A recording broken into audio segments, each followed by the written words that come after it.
that we'll be sitting there and having a general conversation, an earshot of our phone, and guarantee we'll both go on the phone and we'll find an advert of something we've talked about come up on our phone. And that just means that there is no safety. There's no safety when it comes to your phone. It listens to everything you're saying, everything you're doing, and it's ridiculous.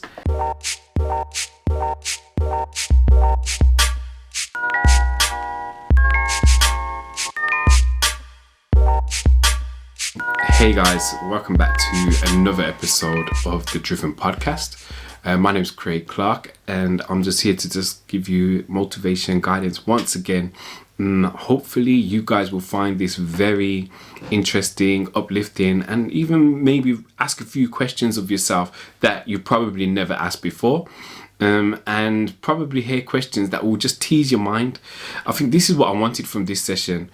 This has come from a conversation that I had a few years ago with somebody, but what I want to do, I just want to make sure that I go through this properly with you. Now, once again, I've got show notes that I'm going to go through and make sure I talk to you guys, talk through my things that I've been thinking about in regards to this subject, and hopefully you guys will understand and be able to follow me on this journey.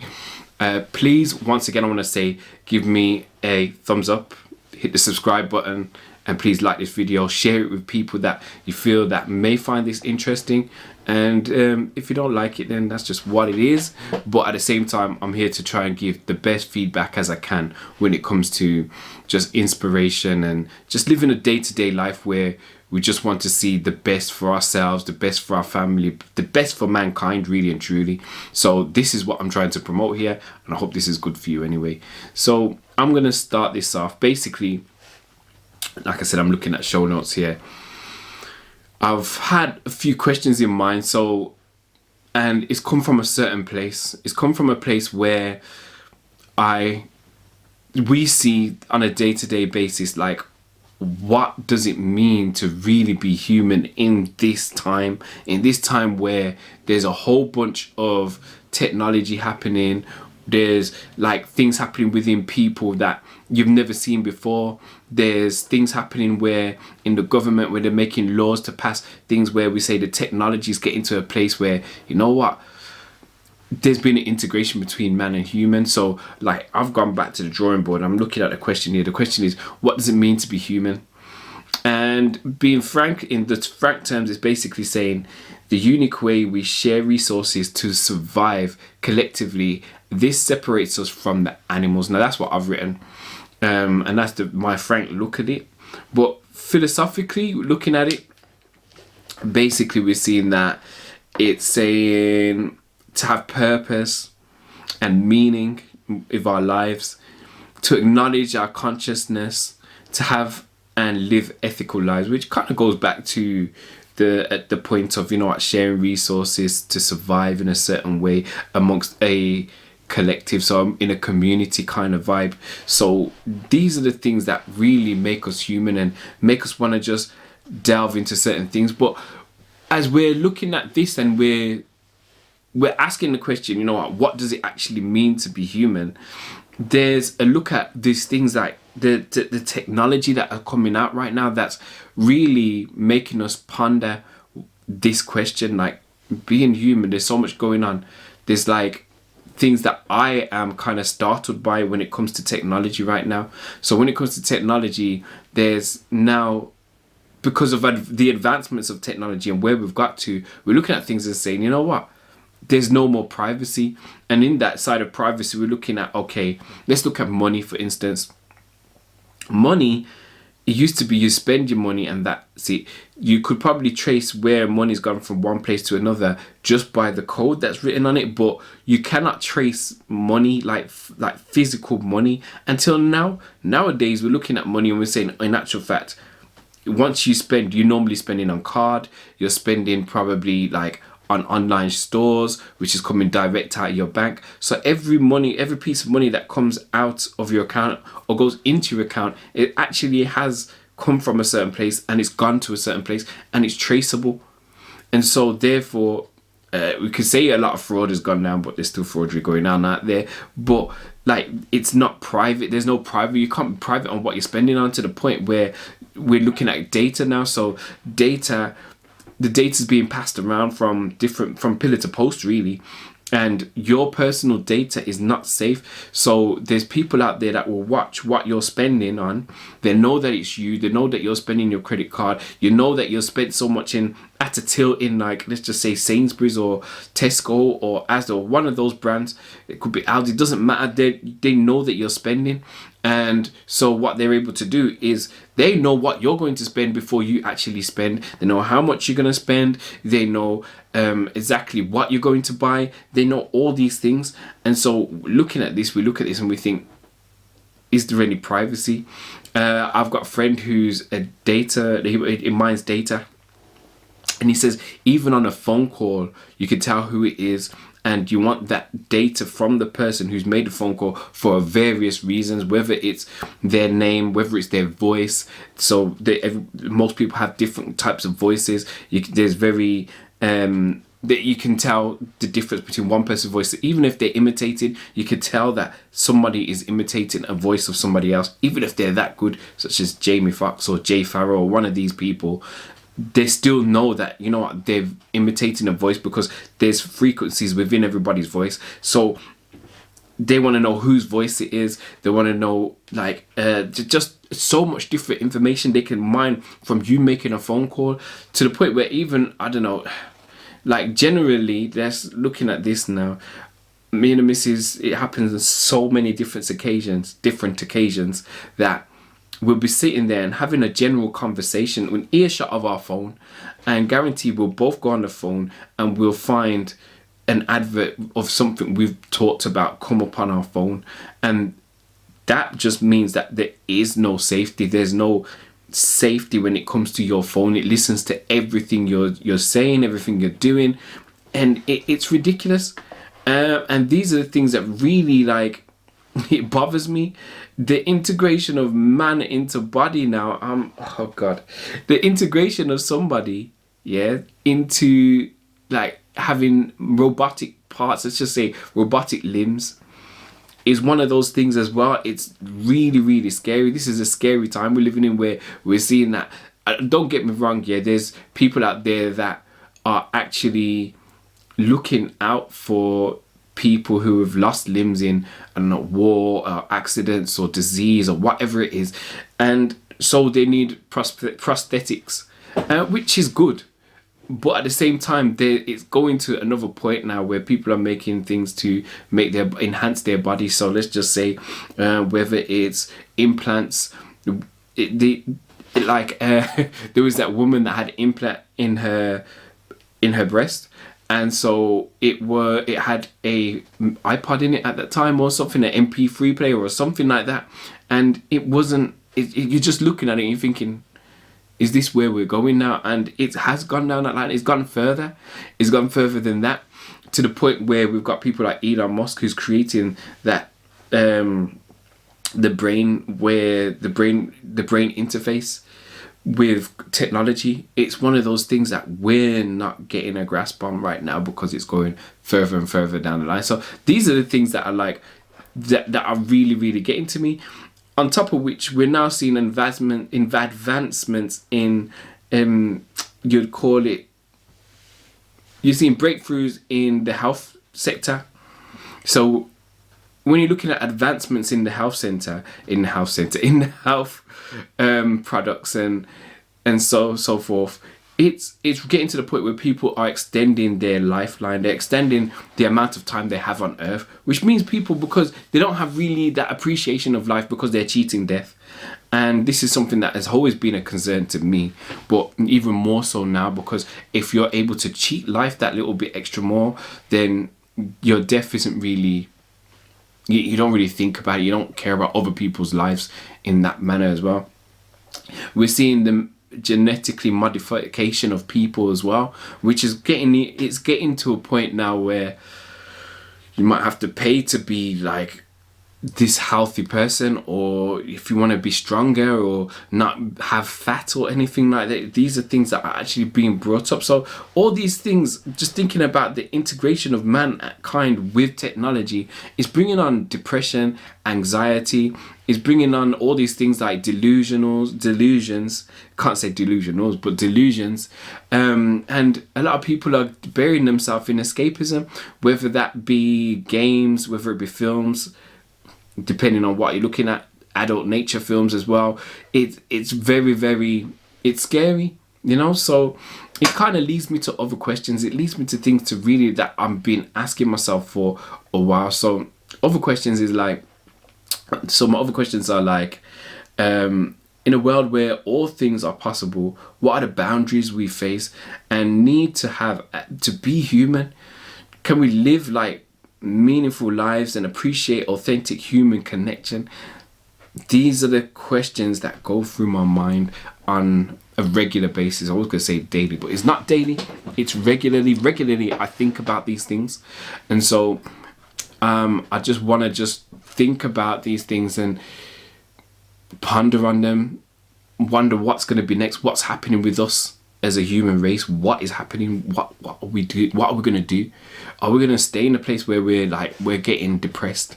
Are we going to stay in a place where people are now becoming more and more introverted rather than going out, and the extroverts are really extroverted? And you know what I mean? So these are the things we're having to look at in human beings today, in our race, in our world. So I'm going to share with you the concept that I came up with. Well, I didn't really come up with it. I was in a capoeira. So I used to do capoeira. I would love to continue doing capoeira. I'll tell you the truth, God's honest truth. One of the best times of my life. And because I've moved to a different place now, and the capoeira that they do here isn't really, well, let me not go into it, but it's not the best. So I've decided to go down a different. I'm doing boxing and kick. So I've always had these disciplines in my life, but I've gone down boxing route again. And so I'm going back now because I've just diverted off the point. But going back, I had my maestra, it was Mascolte, and he shared with me, or us, the class at the time, about being superhuman. I was like, what does he mean by this? When he mentioned, you know what, we need to be superhuman. And when he said this, he said, you know what, we need to, because of like the technological advances of AI and all these things, and technology is racing ahead. Nowadays, we need to just take a step back and try and be as human as possible. So that's what he meant by being superhuman. He wasn't talking about being Superman, Spider-Man, whichever one you want to mention. He's talking about being actual human being, you know, caring for other people, reverting into yourself and being more human. Our mind cannot run like computers. They won't. So that's the thing that came to us when we were talking about it.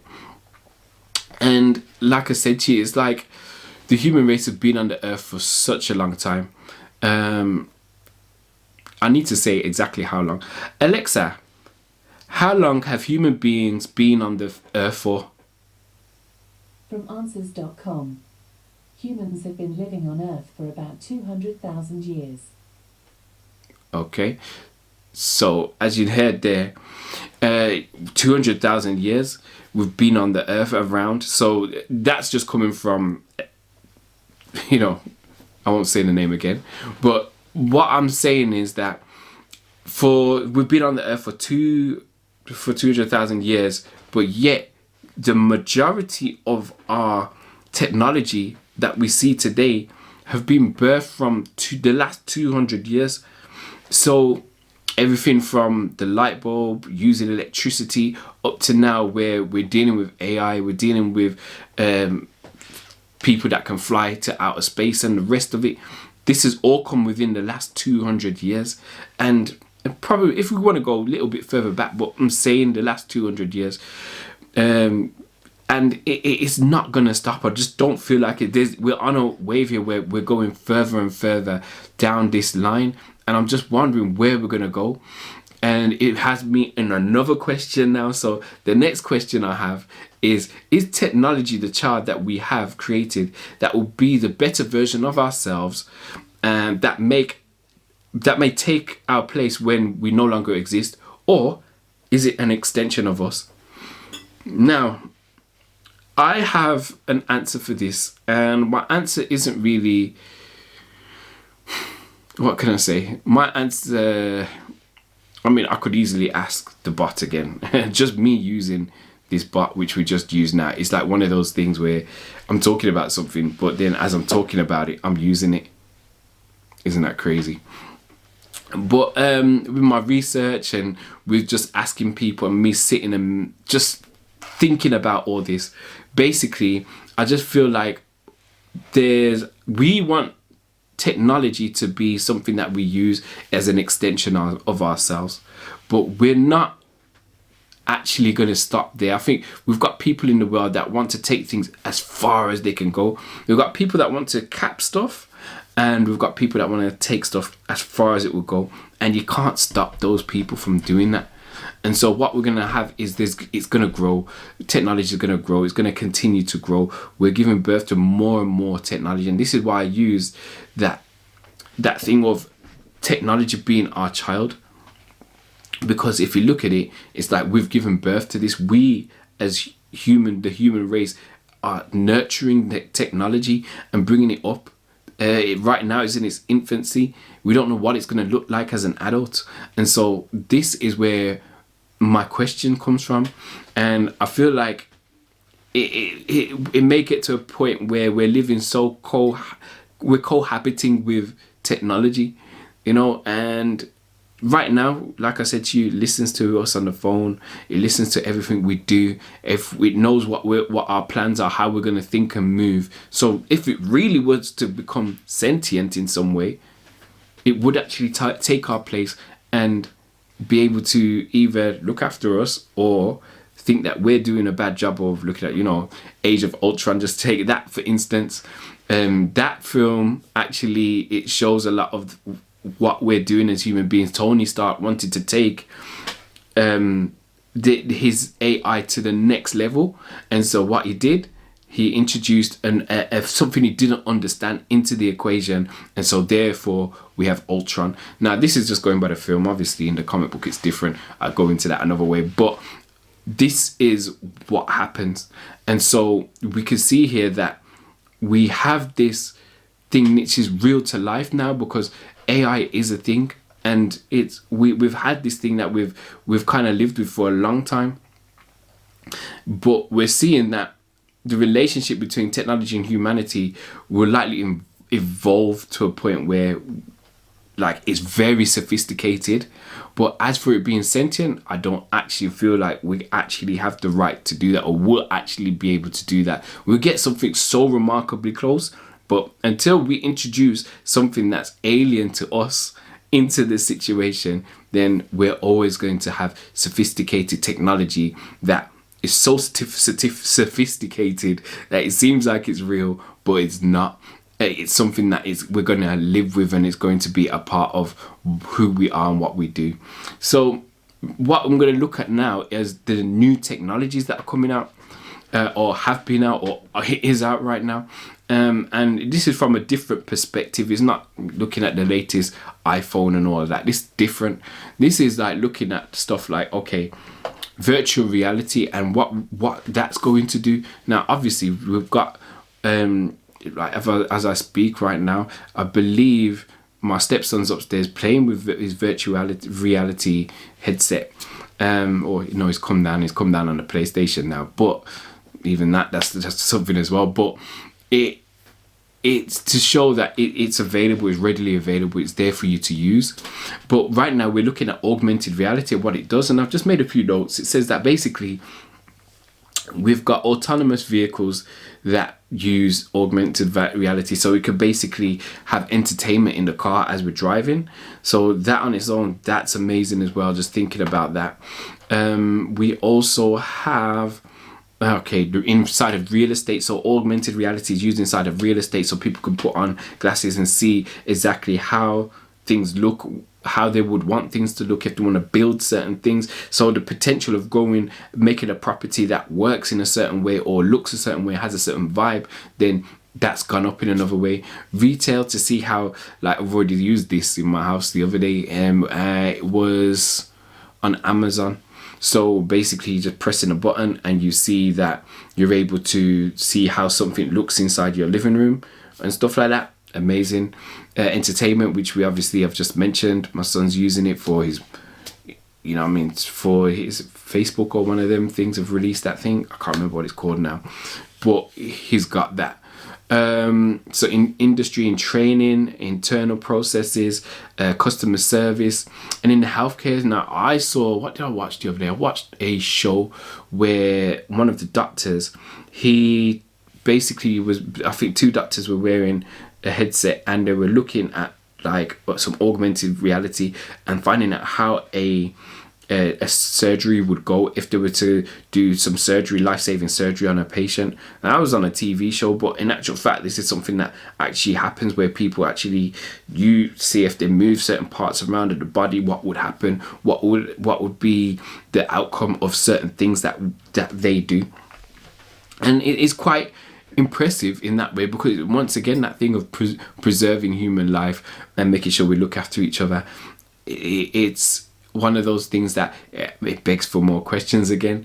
But that's from the augmented reality side. What about other things? So we've got brain computer interfaces. Once again, I mentioned that before. So you've got the invasive, which they go all the way into the brain and put something. You've got partial, which is like, it explains itself, and non-invasive, which is on top of the head, is not really inside. So you'll be wearing like a cap thing, and then that reads your brain waves. So all these things are there, and it's coming to fruit. Like I said, I think it started with Elon Musk, and there's other people that have been doing it and doing it as well right now. You've got robots and AI companions. You've got dating. I tried a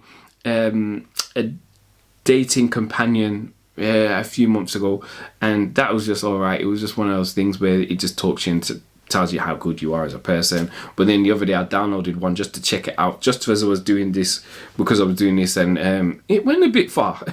I'm not gonna lie, it went a bit far, and it's not something that I would ever download again. I got rid of it off my phone straight away. So it went a bit far. That's with that. But then you got other people that are having like robotic pets. They've got all kinds of robotic AI friends that they actually use online as well, which is good. And it's good for, like, you might have that probably when I get old now. I might want to have an AI friend, because like there's other services out there where people call you and they want to have a chat and stuff like that, and people do feel lonely. So there is that. So there's different types of AI out there as well. We're using ChatGPT. I use that every now and again as well, especially when it comes to work. There's things that I use it for, just to ask a few questions and just to get some things in line for myself, as I work in IT. So it's one of those things. This is why I'm having this kind of questions inside of myself, you know. So we've got CRISPR now. CRISPR is the genetic modification of humans, and I've asked, how far is this going to go? Because once again, I did mention, how far is it going to go earlier, where people might want to change their, I don't know, color of their skin. Maybe it might be able to get a little bit darker if they want to, or a little bit lighter. They may want to change their eye color by removing some of the, I don't know how far CRISPR will go. Right now, it's used for treating diseases and medicines and stuff like that. And it's going through its processes, and it may be something that may, I don't know, stop cancer and all this stuff. So because it's going to treat your genes, it's genetic therapy. So, or genetic modification. So modification. So it's modifying your genes to get you to a place where you're healthy. But it can be used for other things, and this is what it's being asked about. So you might find super soldiers one day, because people have like messed around with this technology. I don't know if you guys remember Universal Soldier, and it was along those lines, but I think they were using medicines or whatever, some drugs and stuff like that. The person had died in that, starring Jean-Claude Van Damme. Once again, I'm going to mention films like that. I love my films. But yeah, so these are the things that we're thinking about. I've already talked about expanding your lifespan, extending your lifespan as well via technology. We've also got like basically people have done lab grown cells for liver repair, artificial ovaries, which is something I found out about the other day as well. Ridiculous. And they're 3D printing drugs. So it's getting to that point. So and then just for like me to just mention as well is, have you looked online and seen those robots? So it's been developed over how many years now, those robots are jumping around and they push them and they don't fall over, and they're jumping off boxes, climbing up stuff and all. Amazing. And it's something that, yeah, it's scary. So the thing is, these things that are now integrated are causing like some kind of havoc amongst us as human beings right now.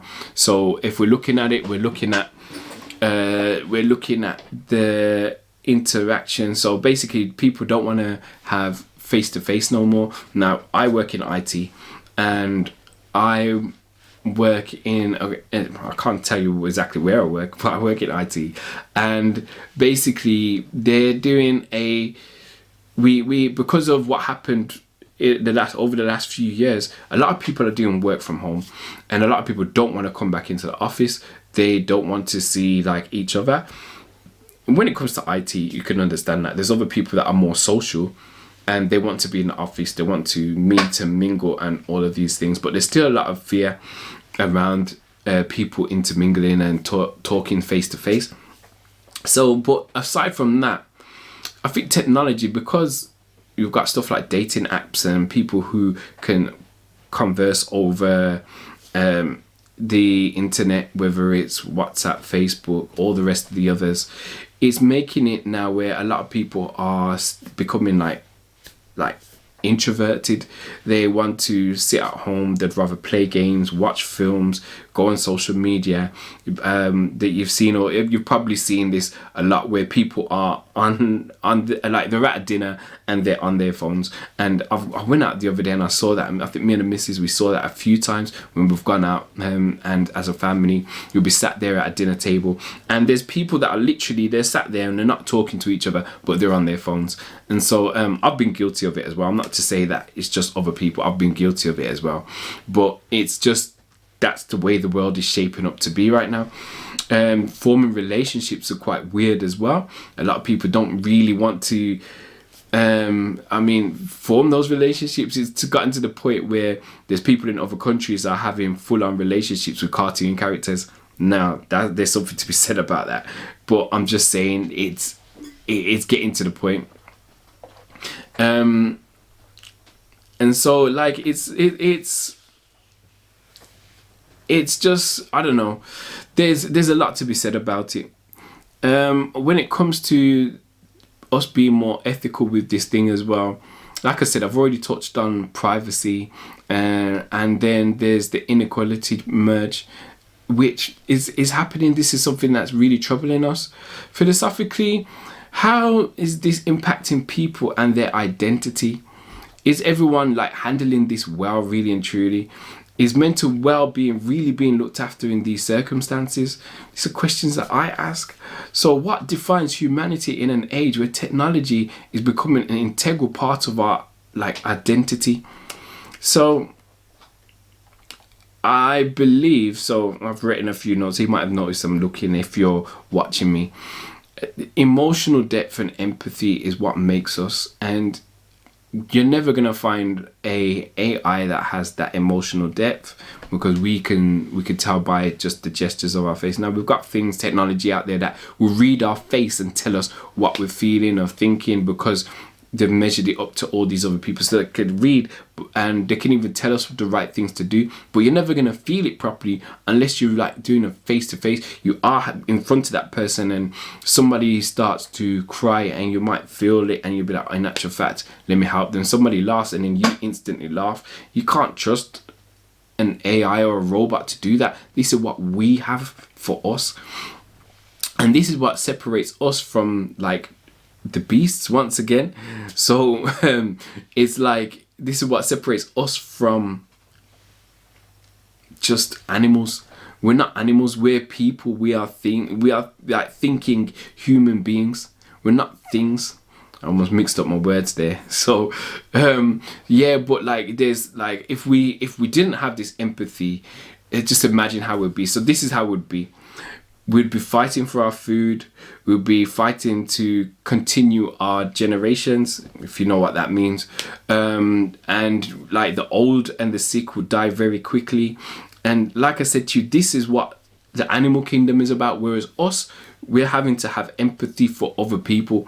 So this is linked to like having that moral agency and making ethical decisions.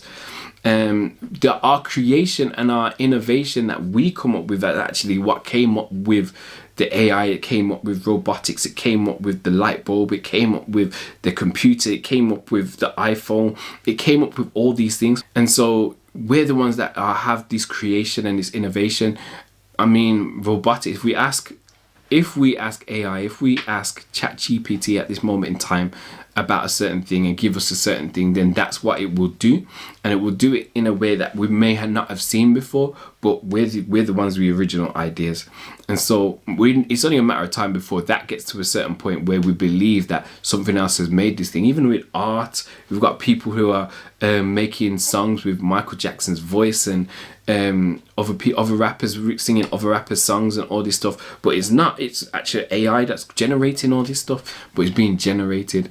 But we are the ones that have to think about these things and come up with these things. And so it's one of these things that we actually have to think about, because we are the ones that are actually creative. We're the innovators. And like I said, it will get to a point where we can't tell the difference, but we're still going to be the ones in that seat. So adaptability and resilience is something that we've been surviving over the course of time. Let's just say just the course of time. And we get to a point where maybe the world ends, but at the same time, what we have to look at is we have survived. So whether there were monster animals on the earth to the lion, we have actually outthought them, and now even as we stand here today, there's all these different disasters going on in the world, and we're still here, we're still doing our thing, we're still doing the things that we're supposed to do in order to survive and to make it to the next side. So these are things we have to take into consideration. And once again, we're going back to this thing of self-awareness and us having that consciousness, being conscious that we are alive. This thing actually means a lot to us. And like I said, tech may actually enhance our ability to express ourselves, but we're the ones that are actually having to have that conscious decision to make on a day-to-day basis where we express ourselves in a certain way. So we come to a next part that I've actually been thinking about: navigating human-centric practices in the digital world by harnessing the examples I have just stated now, which I'm just reading notes now. This is not good. This is me reading my notes. But so by harnessing the examples I have just stated now, with a few more things, we should be able to remain more humane in a world of tech. So we should, opt for more face-to-face interactions. And I think that's what we would have to do in order to make sure we stay humane, to stay superhuman, to be superhuman. It is not about having that thing where we are actually disconnected from everyone in the world. We want to be more connected as a people. We are more connected than ever right now, but it seems like there's a disconnect with the connection. Just everybody wants to keep themselves to themselves. They don't want to mingle or mix. So and like even I as an introvert need to be, if possible, like just be more outgoing and speak with people, which generally I am. Generally I don't mind speaking to people. I'll go out and I'll have these conversations with people that I feel like I need to explore or mingle or mix. Whereas my missus, she's more of an introvert than myself, and she will not, if she can get away with not going anywhere. She won't unless it's with us, the family, or seeing her family and friends. Aside from that, she doesn't want to go out and mingle with the rest of the public. And obviously she has to go to work and so that every now and again, but that's just it. But yeah, so there's that. We also could regulate our use of technology.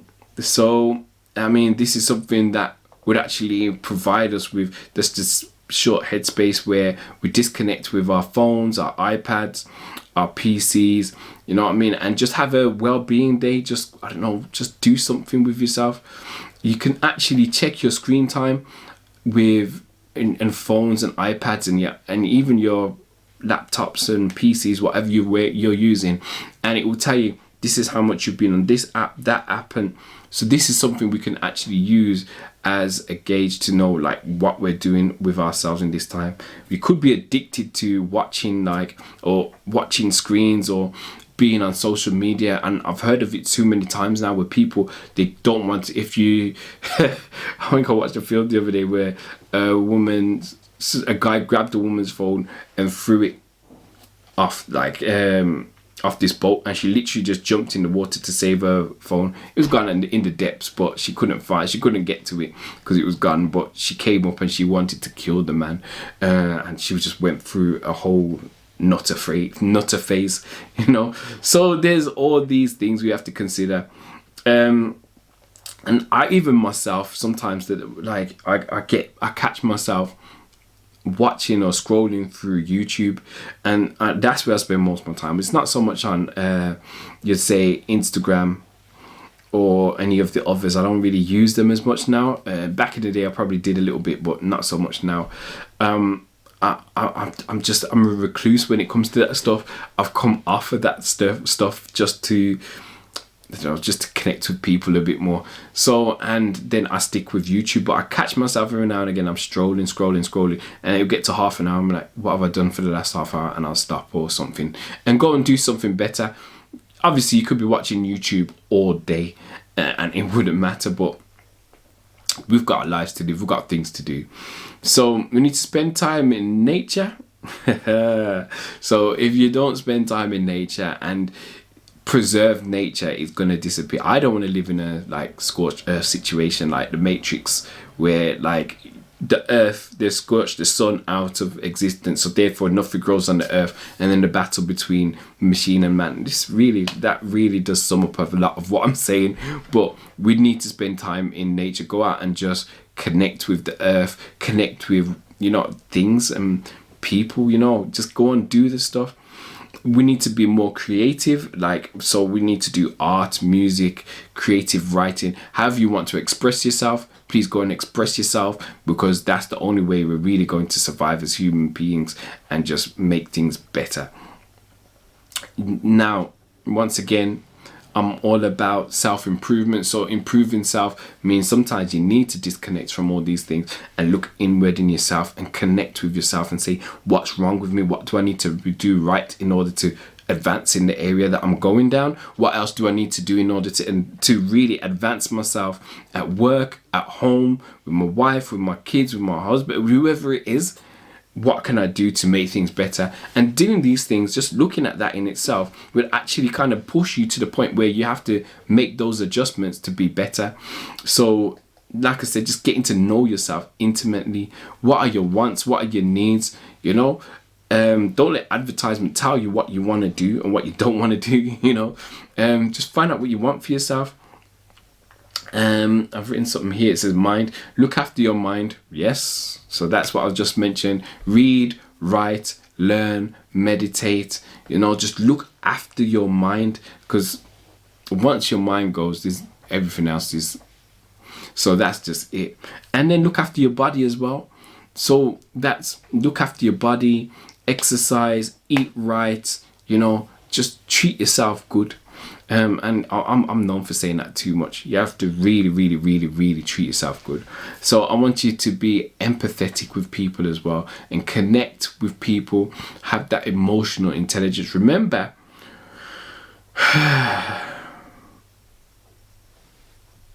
So like I have to sit back sometimes and remember when my family had nothing, or I lived like we didn't have anything at the time, and yet we were quite happy. I remember going to Ghana, and the people there, they didn't have much.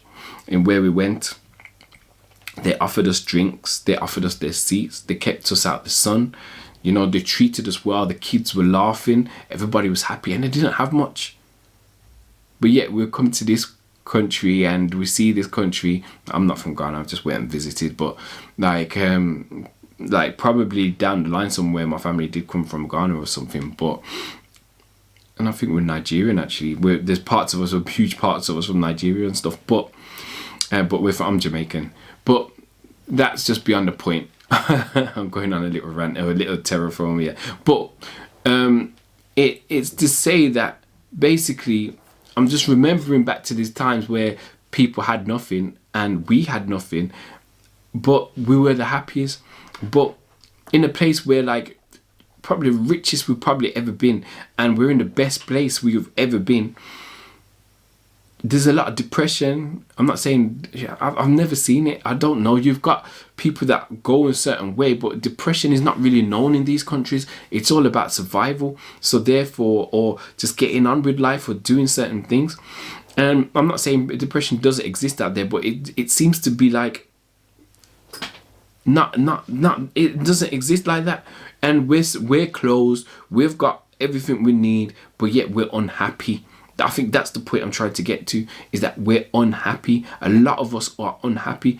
I'm not unhappy. I'm happy. I'm in one of the happiest phases of my life right now. But I'm just saying that as a human race, we're unhappy. And that's not the way to be. We actually need to be more like connected, like I was saying before. So like basically, if I'm looking at things, I will encourage you to be the person you want to be in your life. Remember back to difficult moments when I said I wish. So that's something I wrote just now, so I'm just looking at it now. And like, I wish I had this, I wish I was here, I wish I was there. And now you're in that place. And I think us as a human race actually need to go back and think about, look, remember when we wished things were better and now they're better. You know, they got rid of the Concorde, which that's something I've always wanted to ride on. But now, travel all over the place. You know, we're traveling, we're going places, we're doing things. You know, so you can't complain. And to tell the truth, right, so we need to go and help people. We need to help people that want stuff, they want to be in a certain thing, they want to be in a certain place. So I'm remembering back to when I had nothing, and like I was struggling, and I went to somebody to ask them for like money. Yeah, they turned around and said no, fair play, it's up to them, that's what they do. But for me, because the time was, I think the person I'm thinking about, I was 18 at the time, and they didn't. No, maybe I was 21ish, 22, sorry. About that age. So I was about 21, 22. And instead of the person, okay, just saying, okay, and this person was quite well off, no, and not helping. I think for me, I would actually wanted somebody to show me how to make that money, or give me tips, you know, Craig, go here, and I'll help you out, like, I don't know, an hour a week to develop yourself so that you're able to make money in a certain way. Now, that would have been gold to me. And I think this is why I'm probably in a position now where I'm actually speaking to people like this. I'm speaking to the youth and youngsters and saying, listen, there's a way which you can do this without doing it that way, you know. And so like, and this is what my wife's doing as well. She's showing people how you can, you know, develop yourself and, you know, make money and stuff like that. And so this is where this kind of comes from, why I'm talking to you like this, and I'm talking on the camera like this, because I had a need at that time and nobody was able to address that need. But yet here I am in a position where I'm a bit better now, and if I don't offer that to people, who am I? What am I doing with myself? It's better that I go out and that I try and help as many people as I can. And so I feel like this is something that we as a humanity, we and humans need to go out and do. We need to go and help more people. That's how we'll be more human. So we need to embrace our humanity that much more. So we can use tech in a way to help other people, and this is what I'm doing now. I'm trying to do this where I'm using other platforms to connect with people, to help people. You've got people like Tony Robbins who are going out there on all these other platforms, and all these other creators that are out there creating.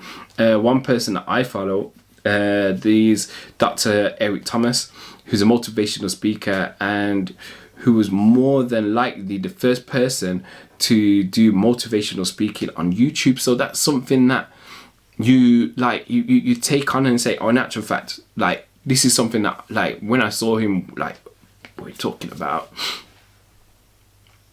13 to 14 years ago, I saw him, I said, this is something I'm going to do. I'm actually going to do this. It's taken 13, 14 years, or well, let's just say a little bit less, because I did it a bit now before.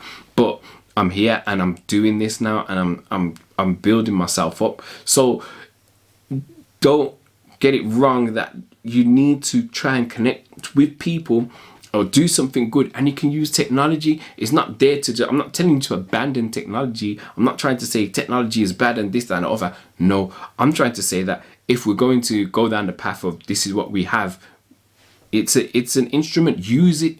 You know what I mean? Make the best song you can out of this instrument called technology. You know, it's there for us to use. And there's people out there that other people have done it. So you've got Dave Issei, the founder of StoryCorps. And basically, he created this platform, StoryCorps, to record and share personal stories. And it builds empathy for people. It builds like that. It will motivate you and get you to a certain place. So these are the things, and these are the things we need to do to push our humanity that bit further with the use and the help of technology. So these are things that I would say to you to do. So here's some tips, and once again, I think it's going to go over some of the same areas I've gone over before, but here's what I would say. So practice detox from and set boundaries when it comes to technology. So once again, I'm not trying to say technology is bad, but I'm trying to say have a disconnect at times, so that like you just feel fresh, you feel like you're okay, you know what I mean? You're not sinking deeper and deeper, going down that rabbit hole, you know. So so that's one thing to do. Support a charity. Now this thing here, do this honestly, it will get you further than where you are right now. I believe in giving, I really do. So it's something that we need to do. Active listening. So don't just listen to people and then respond with what you want to say. I need you to actively listen to what people are saying and understand what they are saying before you give your response, because your response will be a lot better. It will grant you a lot more as well. Be kind to people. So generally, like, you need to treat people better. Don't treat them as numbers. I mean, workplaces, they do this. So we're not robots. We don't see things in numbers. We see things in people. You know, this is what we need to do. We need to see people instead of seeing numbers. So let's think about that. And like, this is a saying I took from Drake. It says you should learn to love people and use things, and not the other way around. That's something I took from one of his songs. So learn to love people and use things, not the other way around.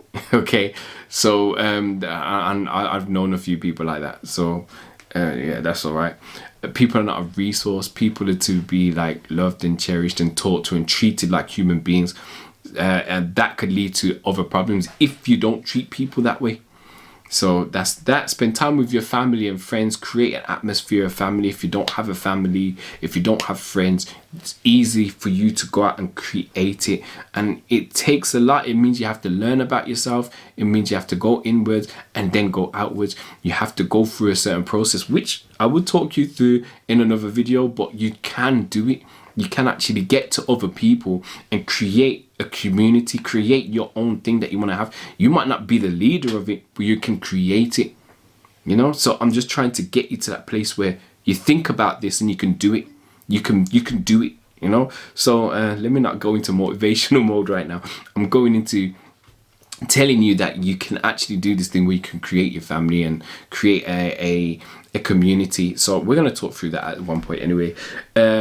Get intimate. So it means exposing yourself inwardly. I'm not talking about physically exposing, I mean exposing yourself. So me being honest with you and saying, look, I'm kind of exposing myself to you, just talking to you in a certain way, because at any time when you can just rock up and you can be a keyboard warrior and start saying what you want to say about me, but it's up to me then to how I'm going to take this or deal with this. But at this point, I'm just trying to tell you that for you need to really think about this, and you need to share this and open up. And if it's not with the general public, which I'm not trying to tell you to do, it's with one person, it's with a family, and it's with friends. And I mean real friends. And that's another subject we'll go into another time anyway. And so which means you need to share your good and your bad times with people. Don't just share your good times with everybody, you know, and don't just share your bad times, because I remember I went through a situation. So when I was good, I went through a situation where everything was good, and I would share with people my goodness and the happiness that I was feeling. And then I went through a really bad patch, and everybody's happy for the happy parts, yeah. Especially my friends, and we're talking about friends here. My family is another thing, but my friends, I was sharing all my good parts with them, and they were happy for me. But when it came to the bad parts, and I started sharing them, a few of my friends showed their faces and said, you know what, somebody needs to tell him and stop sharing this stuff. But sometimes I just need to express this badness out of me, so then I could think about things more in a more strategic way, so I'll be able to align myself and say, this is how I'm going to deal with my problems. And if you don't have somebody to talk to like that, ring a friend. You can ring somebody, you can ring so all these services out there for therapy and stuff like that, if you can afford it. And there's even other ones that you can do which are totally free. You might have to pay like 20 quid, but they're there for you, so you can share. If you're lonely, you can do this. So okay, have some offline activities and hobbies to do. So this will take you away from tech. So for me and the missus, sometimes we'll go dancing. I do boxing with my stepson, like I said earlier, and there's other things I do that don't involve me actually being online, being around computers.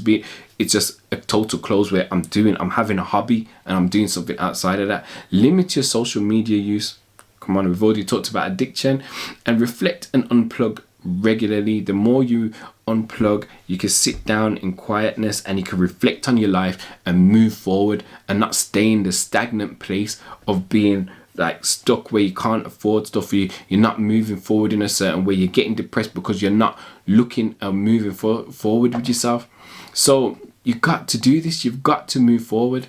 That being said, I'd love to share some stories of you guys that are experiencing either tech creep, or like you're battling this thing where you've gone through depression or anxieties or stuff to do with technology or social media and all these things.